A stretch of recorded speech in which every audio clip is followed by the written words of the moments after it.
इस टॉपिक में हम डिस्कस करने वाले हैं व्यापार चक्र की अवस्थाएं।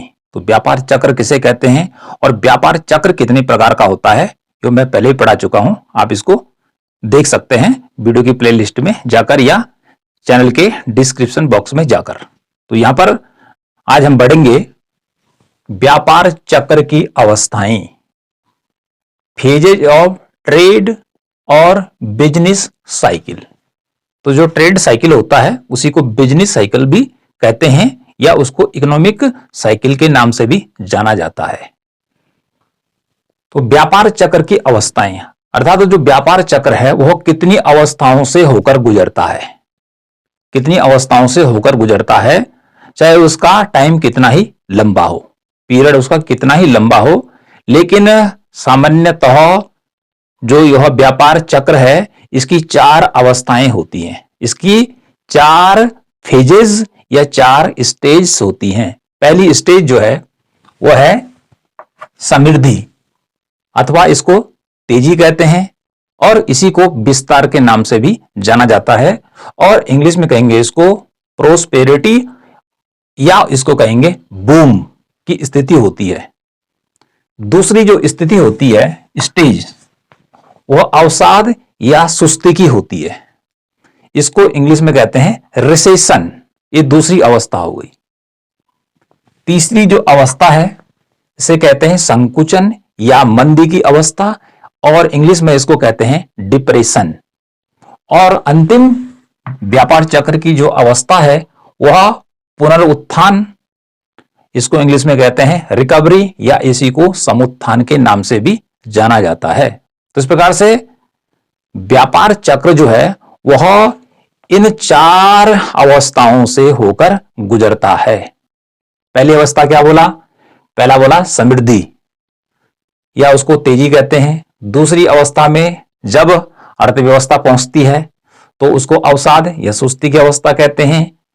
तीसरी अवस्था में जब इकोनॉमी पहुंचती है उसे संकुचन या मंदी की अवस्था कहते हैं और चौथी अवस्था में जब इकोनॉमी पहुंचती है तो उसे पुनरुत्थान या समुत्थान और इंग्लिश में उसको रिकवरी कहते हैं।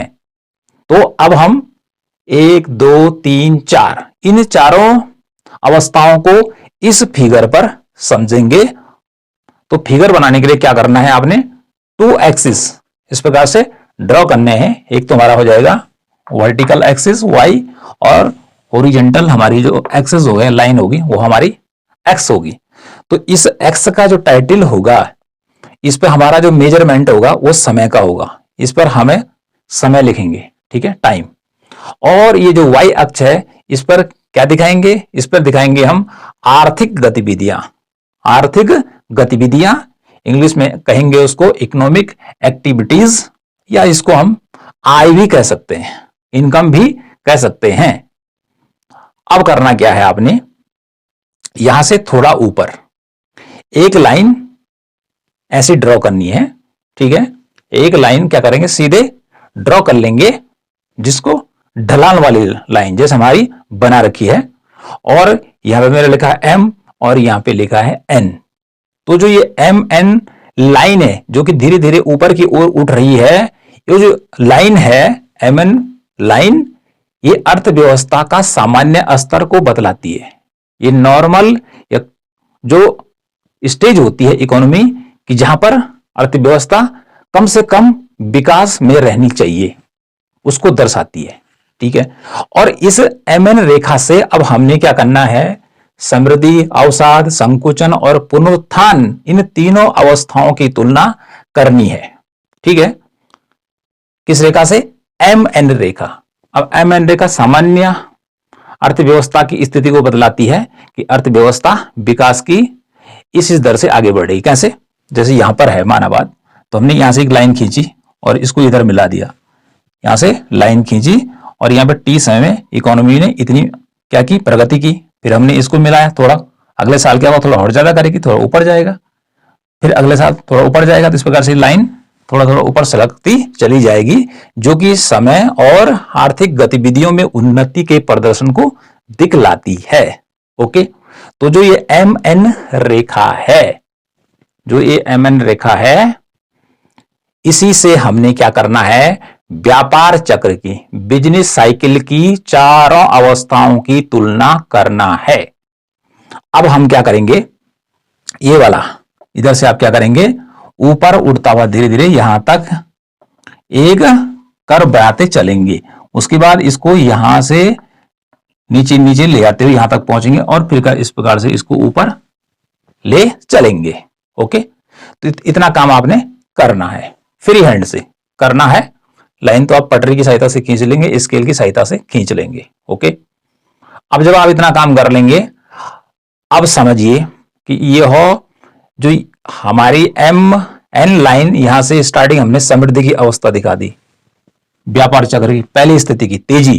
तो जब अर्थव्यवस्था तेजी की स्थिति में होती है, अर्थव्यवस्था जब तेजी की स्थिति में होती है, समृद्धि की स्थिति में होती है या ग्रोथ की अवस्था में होती है, तो उस समय क्या होता है, आय, उत्पादन, रोजगार, बचत, निवेश, ब्याज, मजदूरी, हर क्षेत्र में क्या होता है, लाभ बढ़ता चला जाता है। माना बात कि यहां पर हमारा लाभ यहां से पहले यहां पर था, ठीक है, जो कि सामान्य स्थिति को दर्शाता है।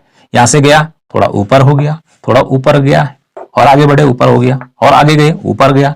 तो इस प्रकार से यहां से लेकर और इस जी बिंदु तक, ठीक है, लगातार ये जो कर्व है ऊपर चढ़ रहा है, ठीक है, और ये समय के साथ आगे बढ़ रहा है और इसके साथ इसका मैचिंग है, तो ये लगातार ऊपर को बढ़ रहा है। ठीक है, जो क्या दिखा रहा है कि अर्थव्यवस्था में क्या बढ़ रहा है, हर चीज बढ़ रहा है जिसकी मैं बात कर रहा था। तो अर्थव्यवस्था में क्या क्या बढ़ रहा है, जैसे आय बढ़ रही है, उत्पादन भी बढ़ेगा, रोजगार भी बढ़ेगा, दिहाड़ी बढ़ेगी, मकानों का किराया भी बढ़ेगा, कीमत भी बढ़ेगी, लोगों के पास पैसा आएगा तो उनकी बचत भी बढ़ेगी। साथ में क्या होगा, बचत का निवेश करेंगे, दो पैसा और कमाने के लिए निवेश करेंगे, ठीक है, लाभ भी ज्यादा होगा और ब्याज की दर भी क्या हो जाएगी, ज्यादा हो जाएगी, बैंकों को भी लाभ होगा। तो जो समृद्धि की अवस्था में है, यह समृद्धि की अवस्था है, उसमें डिमांड बढ़ेगी, डिमांड बढ़ेगी। तो डिमांड जब बढ़ेगी तो उसको पूरा करने के लिए क्या करेंगे, पूर्ति में वृद्धि करना पड़ेगा। तो इस प्रकार से पहली जो अवस्था है व्यापार चक्र की, वह समृद्धि की अवस्था है, जिसमें सारी चीजें क्या होती हैं, बढ़ती हैं, अर्थव्यवस्था ग्रो करती है। ठीक है, अब कहां तक बढ़ सकती है, इसकी भी एक सीमा होती है कि कहां तक जा सकता है। तो यहां पर जाते जाते यहां पे ये मेरा जी लिखा है, इस पॉइंट पर, ठीक है, अर्थव्यवस्था अपने अधिकतम विकास पर होती है। मतलब इसको हम यदि यहां से नीचे मिला दें और इसको यहां से मिला दें, तो ये जो यहां पर है जी पॉइंट, इसको कहते हैं पीक और हिंदी में कहते हैं इसको शिखर। यह अर्थव्यवस्था की समृद्धि का सबसे ऊंचा बिंदु है। इससे ऊपर इकोनॉमी नहीं जा सकती है, क्योंकि डिमांड एंड सप्लाई सब बराबर हो चुकी है, सबको रोजगार मिल चुका है, जितना बिकना था सब बिक गया, अब कहीं उसकी डिमांड है नहीं। ओके, लेकिन इसके बावजूद भी कुछ लोग ऐसे होते हैं, ठीक है, थोड़ा पैसा कमाया, फिर उसको फिर निवेश किया, फिर कमाया, निवेश किया, कमाया, निवेश किया, इस प्रकार चलता रहता है। लेकिन उन्हें पता नहीं है या उनको पता नहीं चलता है कि ये समृद्धि कब तक चलती रहेगी। ठीक है, ये समृद्धि क्या हुआ, आपका बूम लगातार चलता गया और जी पॉइंट पे इसका शिखर आ गया, पीक आ गया। ओके, यहां तक चलेगा और इसके बाद ये इसका टर्निंग पॉइंट होगा, इसका मोड़ होगा। जैसे रोडों पे लिखा होता है आगे अंधा मोड़ है, तो यहां से जब गाड़ी टर्न होगी अंधा मोड़ आ गया, तो जी से जब, ठीक है, आगे की ओर बढ़ेंगे तो अर्थव्यवस्था में सुस्ती स्टार्ट हो जाएगी। ठीक है, पहले तो ऊपर गया तो ऊपर तो वृद्धि को दिखा रहा है, लेकिन जब ये लाइन नीचे को आ रही है तो ये सुस्ती अर्थात अवसाद या सुस्ती या इसको रिसेशन में हमारी इकोनॉमी पहुंच जाएगी। ठीक है, अब क्या होगा, जो इधर हर चीज बढ़ रही थी, उत्पादन, आय, रोजगार, ठीक है, बचत, निवेश, डिमांड, कीमतें, हर चीज बढ़ रही थी, लेकिन इस जी के बाद स्टार्ट हो जाएगा सुस्ती। इकोनॉमी में हर चीज धीरे धीरे धीरे करके क्या हो जाएगी, गिरने लग जाएगा। आय का स्तर गिरने लगेगा, उत्पादन का स्तर गिरने लगेगा, रोजगार का स्तर गिरने लगेगा, बचत घटने लगेगी, ठीक है, ब्याज दर घटने लगेगी। और जो व्यापारी हैं उनका जो उत्पादन है, क्योंकि वो उत्पादन तो पहले ऑलरेडी कर चुके हैं, लेकिन पहले में तो डिमांड बढ़ी तो सप्लाई बढ़ी, लेकिन यहां पर डिमांड या मांग धीरे धीरे कम होने लगेगी। और डिमांड के कम होने से क्या होगा, सप्लाई पहले से उपलब्ध रहेगी व्यापारियों के पास, फर्मों के पास, तो सामान उनके पास ज्यादा रहेगा, जिसको हम पूर्ति कहते हैं, लेकिन उसको खरीदने वाले कम हो जाएंगे। तो धीरे धीरे मतलब जी पॉइंट के बाद अर्थव्यवस्था सुस्ती की अवस्था में पहुंच जाती है और धीरे धीरे क्या करती है, यह नीचे की ओर गिरने लगती है। आय, उत्पादन, रोजगार, बचत, निवेश, हर चीज का स्तर नीचे गिरने लगता है, ठीक है, अर्थात जीडीपी नीचे गिरने लगती है सुस्ती की अवस्था में। ओके, तो ऐसी स्थिति में क्या होगा, हमारा जो बैंकिंग सेक्टर है, बैंकिंग सेक्टर से जिसने लोन ले रखा था, ठीक है, पहले जो यहाँ वृद्धि आशावादी दृष्टिकोण पहले हमें आता है कि वो आशा लगा रखा था कि आगे भी अर्थव्यवस्था चलती रहेगी, लेकिन उसको पता नहीं था कि ऊपर कितने ऊपर तक जा सकते हैं, उसके बाद तो मंजिल को नीचे गिरना है।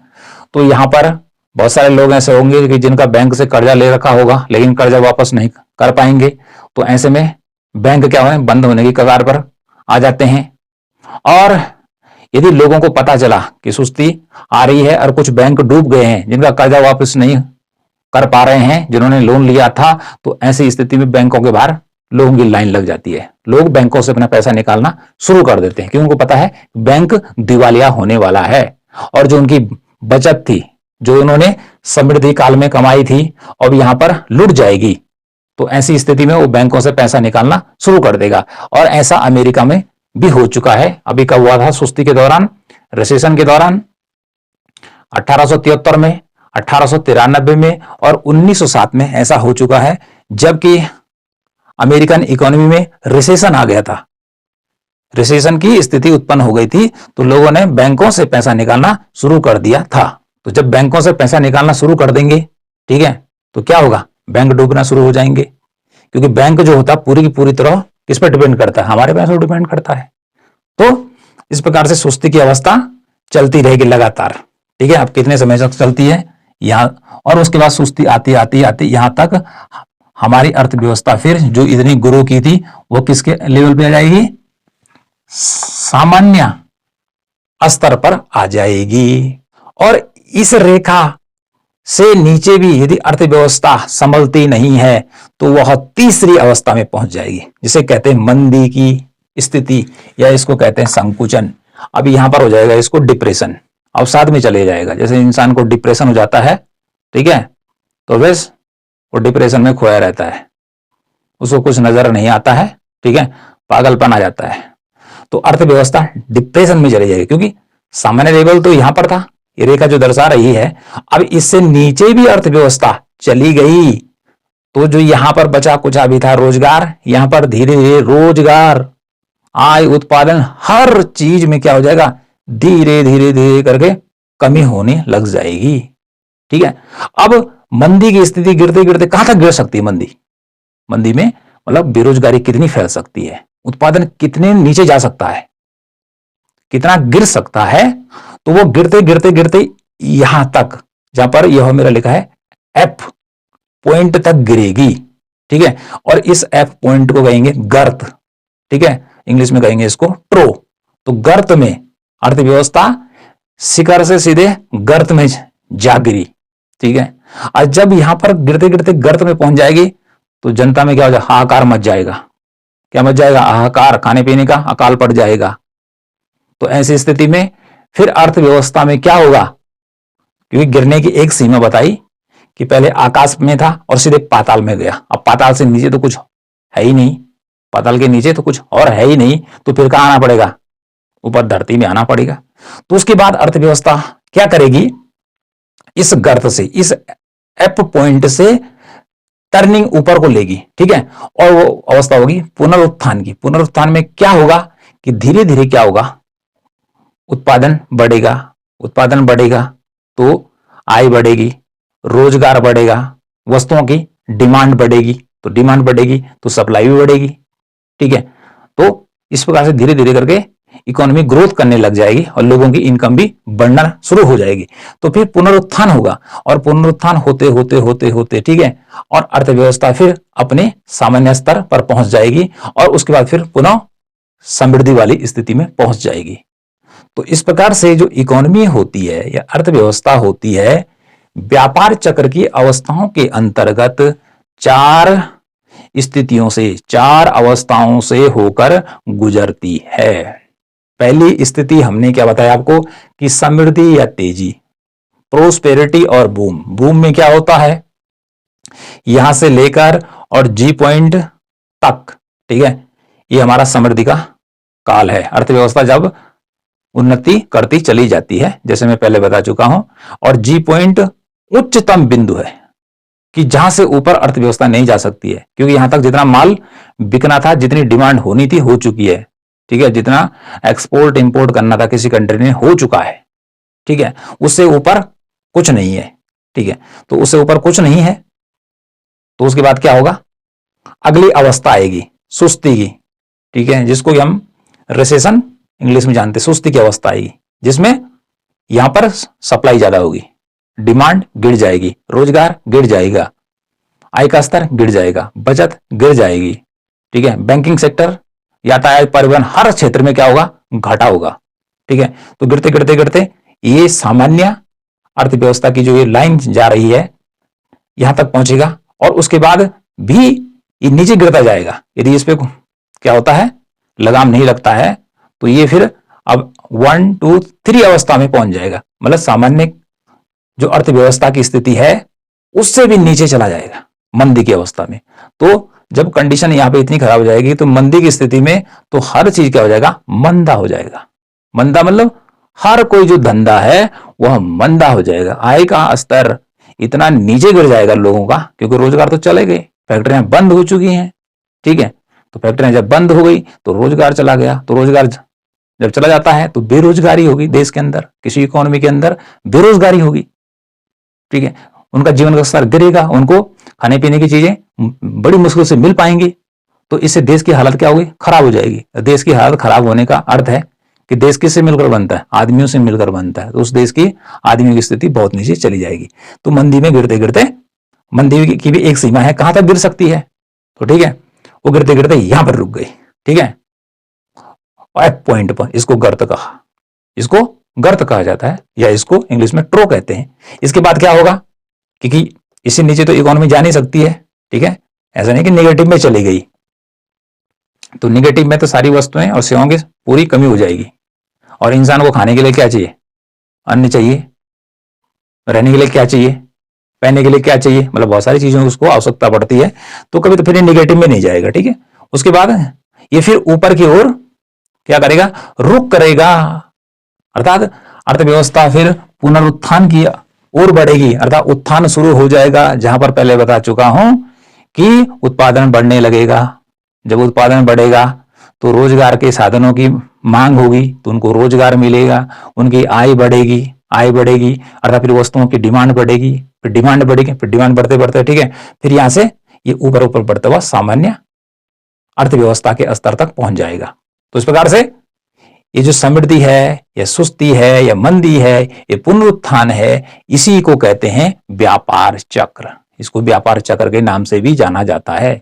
अर्थात अर्थव्यवस्थाओं में या अर्थव्यवस्था में जितनी भी आर्थिक गतिविधियां होती हैं, जितनी भी गतिविधियां होती हैं, कौन कौन सी होती हैं, चाहे वो प्राथमिक क्षेत्र की हैं, ठीक है, चाहे वो द्वितीयक क्षेत्र की हैं, चाहे वो तृतीयक क्षेत्र की हैं, इनमें जितने भी काम धंधे होते हैं, जितनी भी वस्तुओं और सेवाओं का प्रोडक्शन होता है, इसे कहते हैं आर्थिक गतिविधियां, जिनके माध्यम से व्यक्ति धन कमाता है, फिर उसको खर्च करता है, फिर कमाता है, फिर खर्च करता है। इस प्रकार की प्रक्रिया चलती रहती है, तो ये होता है आर्थिक गतिविधियां।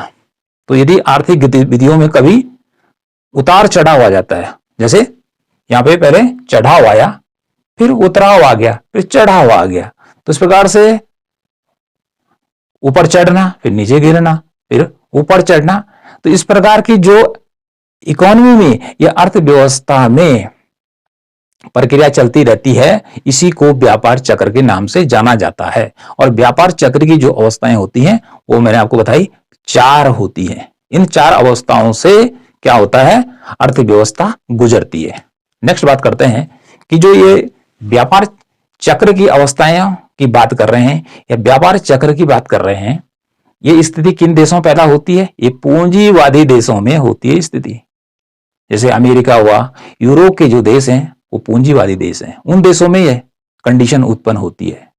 और पढ़ने को क्या मिलता है कि उन देशों में जहां पूंजीवाद होता है वहां सरकार किसी भी प्रकार का हस्तक्षेप नहीं करती है, किसी प्रकार का इंटरफेयर नहीं करती है लोगों के, स्वतः ही जो अर्थव्यवस्था होती है ऑटोमेटिक काम करती है। लेकिन ऐसा हकीकत में होता नहीं है, ये किताबों में पढ़ने को जरूर मिलता है। वहां भी सरकार क्या करती है, आर्थिक गतिविधियां में हस्तक्षेप करती है, और हस्तक्षेप नहीं करेगी तो गवर्नमेंट वहां बनी क्यों, वो क्या करेगी, वहां उसके पास क्या काम है। तो वहां भी सरकार आय उत्पादन और रोजगार के स्तर को बनाए रखने के लिए न्यूनतम, जैसे भारत में ज्यादा होगा, सरकारी इंटरफेयर ज्यादा होता है, तो उन देशों में कम होगा, लेकिन शून्य नहीं होता है। ओके। और साथ में क्या बताया हमने आपको कि जो व्यापार चक्र है, जो व्यापार चक्र है वह अल्पविकसित देशों में उनका तो विकास हुआ ही नहीं है, तो वह समृद्धि तो वहां चलेगी नहीं, वो तो मंदी से ही गुजर रहे हैं, हमेशा वो मंदी से ही गुजर रहे हैं। लेकिन ये हम बात किस देश की कर रहे हैं, ये किन देशों की बात कर रहे हैं, पूंजीवादी देशों की बात कर रहे हैं कि जहां पर व्यापार चक्र की स्थिति उत्पन्न होती है। जैसे तीसा की मंदी 1929 से लेकर और 1933 तक चली। तो उस समय कहां कहां फैली हुई, भारत में थोड़ी थी। भारत तो उस समय क्या था, परतंत्र देश था। तो वह जो मंदी थी वो मुख्य रूप से कहां, अमेरिका हो गया और यूरोप के देशों में फैली, जो उस समय आगे बढ़े हुए थे, उन देशों ने उसको देखा।